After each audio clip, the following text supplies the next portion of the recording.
1992ರ ಅಜ್ಮೀರ್ನಲ್ಲಿ ನಡೆದ ಅತ್ಯಾಚಾರ ಮತ್ತು ಬ್ಲ್ಯಾಕ್ ಮೇಲ್ ಪ್ರಕರಣದಲ್ಲಿ ರಾಜಸ್ಥಾನ್ ಹೈಕೋರ್ಟ್ 4 ಅಪರಾಧಿಗಳ ಶಿಕ್ಷೆಯನ್ನು ಅಮಾನತುಗೊಳಿಸಿ ಜಾಮೀನು ನೀಡಿದೆ. ಪ್ರಕರಣದಲ್ಲಿ ಜೀವಾವಧಿ ಶಿಕ್ಷೆ ಅನುಭವಿಸ್ತಾ ಇರೋ ನಫೀಸ್ ಚಿಸ್ತಿ, ಇಕ್ಬಾಲ್ ಭಾಟಿ, ಸಲೀಂ ಚಿಸ್ತಿ ಮತ್ತು ಸೈಯದ್ ಸಮೀರ್ ಹುಸೇನ್ ಅವರ ಶಿಕ್ಷೆಯನ್ನ ನ್ಯಾಯಮೂರ್ತಿ ಇಂದ್ರಜಿತ್ ಸಿಂಗ್ ಮತ್ತು ನ್ಯಾಯಮೂರ್ತಿ ಭುವನ್ ಗೋಯಲ್ ಅವರ ವಿಭಾಗೀಯ ಪೀಠ ಶುಕ್ರವಾರ ತಡೆಹಿಡಿದಿದೆ. ಮೇಲ್ಮನವಿ ಇತ್ಯರ್ಥ ಆಗುವವರೆಗೂ ಶಿಕ್ಷೆಯನ್ನು ತಡೆಹಿಡಿದಿದೆ.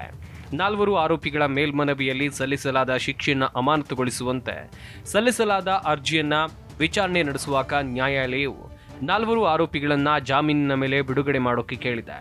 ಆರೋಪಿಗಳು ಆಗಸ್ಟ್ 20, 2024ರ ಅಜ್ಮೀರ್ನ ಪೋಕ್ಸೋ ನ್ಯಾಯಾಲಯದ ಆದೇಶವನ್ನ ಮೇಲ್ಮನವಿಯಲ್ಲಿ ಪ್ರಶ್ನೆ ಮಾಡಿದ್ರು. ಎಫ್ಐಆರ್ಗಳಲ್ಲಿ ಇಬ್ಬರ ಹೆಸರಿಲ್ಲ ಮತ್ತು ಉಳಿದ ಇಬ್ಬರು ಈಗಾಗಲೇ ಸುಮಾರು 9 ವರ್ಷಗಳ ಕಾಲ ಜೈಲು ಶಿಕ್ಷೆಯನ್ನ ಅನುಭವಿಸಿದ್ದಾರೆ ಎಂಬ ಆಧಾರದ ಮೇಲೆಗೆ ಇಬ್ಬರಿಗೆ ಹೈಕೋರ್ಟ್ನಿಂದ ರಿಲೀಫ್ ಸಿಕ್ಕಿದೆ. ಶಿಕ್ಷೆಯನ್ನ ಅಮಾನತುಗೊಳಿಸುವಿಕೆಯನ್ನ ಪ್ರಾಸಿಕ್ಯೂಷನ್ ವಿರೋಧಿಸಿದೆ. ಅಪರಾಧಿಗಳ ಪರ ವಾದ ಮಂಡಿಸಿದ ವಿನಯ್ ಪಾಲ್ ಯಾದವ್, ಆಶೀಶ್ ರಾಜೋರಿಯಾ, ಜಮೀರ್ ಹುಸೇನ್, ಇಕ್ಬಾಲ್ ಭಾಟಿ ಅವರನ್ನ ಸಂಪರ್ಕಿಸುವ ಯಾವುದೇ ಪುರಾವೆಗಳು ಹೈಕೋರ್ಟ್ಗೆ ಕಂಡು ಬಂದಿಲ್ಲ ಅಂತ ಹೇಳ್ತಾ ಬದುಕುಳಿದವರು ಇಬ್ಬರನ್ನ ಗುರುತಿಸಿಲ್ಲ ಅಂತ ಹೇಳಿದ್ರು.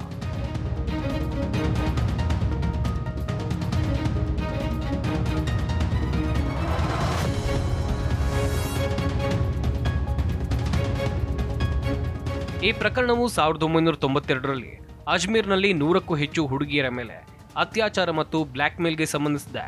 ಪ್ರಕರಣದಲ್ಲಿ ಒಟ್ಟು 18 ಆರೋಪಿಗಳನ್ನ ಹೆಸರಿಸಲಾಗಿತ್ತು.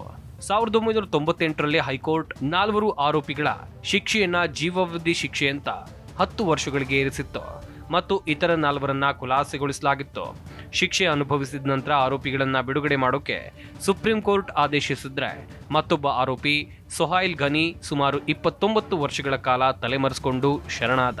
1992ರಲ್ಲಿ ಅಜ್ಮೀರದಲ್ಲಿ 100ಕ್ಕೂ ಹೆಚ್ಚು ಶಾಲಾ ಬಾಲಿಕೆಯರನ್ನ ಲೈಂಗಿಕವಾಗಿ ಶೋಷಣೆಗೆ ಒಳಪಡಿಸಿ ಅತ್ಯಾಚಾರ ಮತ್ತು ಬ್ಲ್ಯಾಕ್ ಮೇಲ್ ಪ್ರಕರಣದಲ್ಲಿ ಈ ಹಿಂದೆ ಅಜ್ಮೀರ್ನ ಜಿಲ್ಲಾ ವಿಶೇಷ ಮಕ್ಕಳ ಲೈಂಗಿಕ ಅಪರಾಧಗಳ ಕಾಯ್ದೆ ನ್ಯಾಯಾಲಯ 6 ಆರೋಪಿಗಳು ದೋಷಿ ಅಂತ ಹೇಳಿತ್ತು.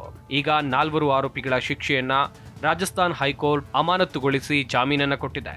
ಸೈಯದ್ ನಫೀಸ್ ಚಿಸ್ತಿ, ಇಕ್ಬಾಲ್ ಭಾಟಿ, ಸಲೀಂ ಚಿಸ್ತಿ, ಸೊಹೈಲ್ ಗನಿ, ಜಮೀರ್ ಮತ್ತು ನಸೀಂ ಅಲಿಯಾಸ್ ಟಾರ್ಜನ್ ಎಂಬ ಆರೋಪಿಗಳನ್ನ 2 ಕಡೆಯ ಅಣೆಯ ನಂತರ ನ್ಯಾಯಾಲಯ ತಪ್ಪಿತಸ್ಥರು ಅಂತ ಪರಿಗಣಿಸಿದೆ ಅಂತ ಪ್ರಾಸಿಕ್ಯೂಷನ್ ಸಹಾಯಕ ನಿರ್ದೇಶಕ ವೀರೇಂದರ್ ಸಿಂಗ್ ಹೇಳಿದ್ದಾರೆ. ಪೋಕ್ಸೋ ನ್ಯಾಯಾಲಯ 2 ಅಪರಾಧಿಗಳನ್ನ ನ್ಯಾಯಾಂಗ ಬಂಧನಕ್ಕೆ ಕಳುಹಿಸಿದೆ.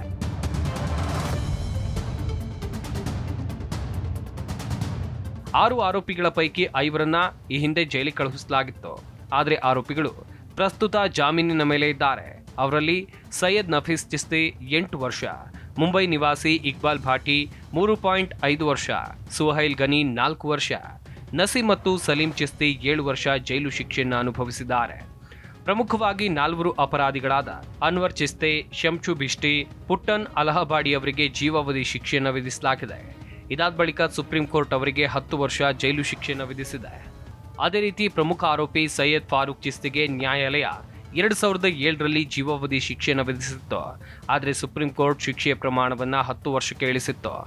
2001ರಲ್ಲಿ ನ್ಯಾಯಾಲಯವು ಈ ಪ್ರಕರಣದಲ್ಲಿ ಮಹೇಶ್ ಲಾಧೋನಿ, ಹರೀಶ್ ತೋಲಾನಿ, ಕೈಲಾಸ್ ಸೋನಿ ಮತ್ತು ಪರ್ವೇಜ್ ಅನ್ಸಾರಿ ಅವರನ್ನ ಖುಲಾಸೆಗೊಳಿಸಿತ್ತು. ಇನ್ನೋರ್ವ ವ್ಯಕ್ತಿ ಅಲ್ಮಾಸ್ ಮಹಾರಾಜ್ ಇನ್ನೂ ತಲೆಮರೆಸಿಕೊಂಡಿದ್ದಾನೆ. ಪ್ರಕರಣದಲ್ಲಿ ತನ್ನ ಹೆಸರು ಕಾಣಿಸಿಕೊಂಡ ನಂತರ ಆತ ಅಮೆರಿಕಕ್ಕೆ ಪಲಾಯನ ಮಾಡಿದ್ದಾನೆ ಅಂತ ಹೇಳಲಾಗ್ತಿತ್ತು. ಅಲ್ಲಿ ಆತ ಅಮೆರಿಕದ ಪೌರತ್ವವನ್ನು ಪಡೆದುಕೊಂಡಿದ್ದಾನೆ. ತಲೆಮರೆಸಿಕೊಂಡಿದ್ರೂ ಆತನ ವಿರುದ್ಧ ನ್ಯಾಯಾಲಯಕ್ಕೆ ದೋಷಾರೋಪ ಪಟ್ಟಿಯನ್ನು ಸಲ್ಲಿಸಲಾಗಿತ್ತು. ಆದರೆ ಅದು ಇನ್ನೂ ನಿರ್ಧಾರವಾಗಿಲ್ಲ.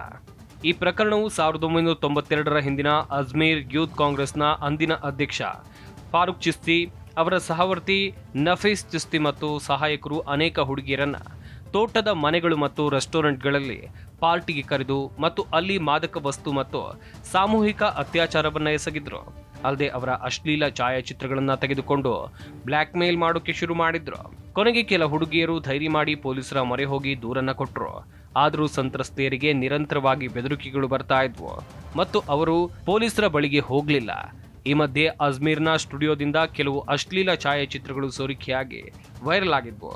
ಬಳಿಕ ಪೊಲೀಸರು ಪ್ರಕರಣ ದಾಖಲಿಸಿಕೊಂಡು ತನಿಖೆಯನ್ನು ನಡೆಸಿದ್ರು.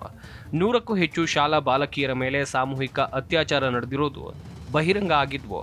ಆರೋಪಿಗಳ ವಿರುದ್ಧ ಪ್ರಕರಣ ದಾಖಲಾದ ಬಳಿಕವೂ ಯಾವೊಬ್ಬ ಬಾಲಕಿಯು ಅವರ ವಿರುದ್ಧ ಸಾಕ್ಷಿ ಹೇಳೋಕೆ ಮುಂದೆ ಬರಲಿಲ್ಲ.